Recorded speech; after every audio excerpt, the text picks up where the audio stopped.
Saya baru tahu kalau boleh di sini juga. Supaya lebih dekat sama panelis. Bisa mulai. Jadi saya setuju bahwa yang paling penting bukan soal infrastruktur dulu atau SDM dulu.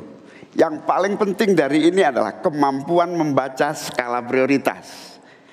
Seluruh proyek-proyek besar yang ambisius, ini IKN sebagai salah satu contoh saja, itu kalau hanya mengandalkan APBN hampir 500 triliun. Padahal 1% saja dari 400 sekian triliun itu untuk bangun jalan seluruh Kalimantan beres, membangun seluruh kota-kota di Kalimantan beres. Dan yang paling penting infrastruktur yang untuk SDM 3% aja dari seluruh anggaran IKN itu bisa membangun sekolah dengan baik di seluruh Kalimantan. Itu contoh kemampuan mengambil skala prioritas. Oleh karena itu skala prioritas sangat penting. Mohon tenang. Sekarang kita berikan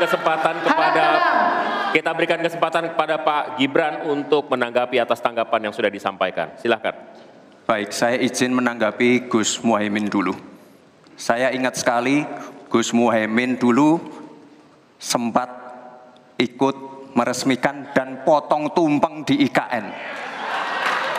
Ini gimana? Ini nggak konsisten. Dulu dukung, sekarang nggak dukung karena menjadi wakilnya Pak Anies yang mengusung tema perubahan. Sekali lagi Gus, mohon maaf, IKN ini bukan hanya membangun bangunan pemerintah, tapi juga sebagai simbol pemerataan pembangunan di Indonesia, sebagai simbol transformasi pembangunan di Indonesia. Dan untuk menanggapi Prof. Mahfud, Prof, mungkin nanti setelah pulang dari debat bisa di Google, sudah banyak yang masuk Mayapada, Agung Sedayu. Dan nanti akan tambah lagi mungkin setelah Pilpres, karena mereka pasti akan wait and see, melihat stabilitas politik di Indonesia. Terima kasih Prof.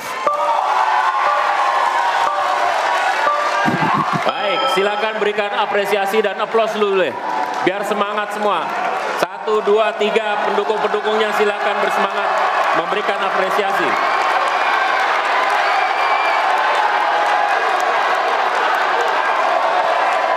Kita masih akan lanjutkan debat ini di sesi selanjutnya, masih tentang uji panelis yang dilakukan dalam bentuk pertanyaan akan disampaikan. Tetaplah bersama kami di debat kedua calon wakil presiden pemilu 2024.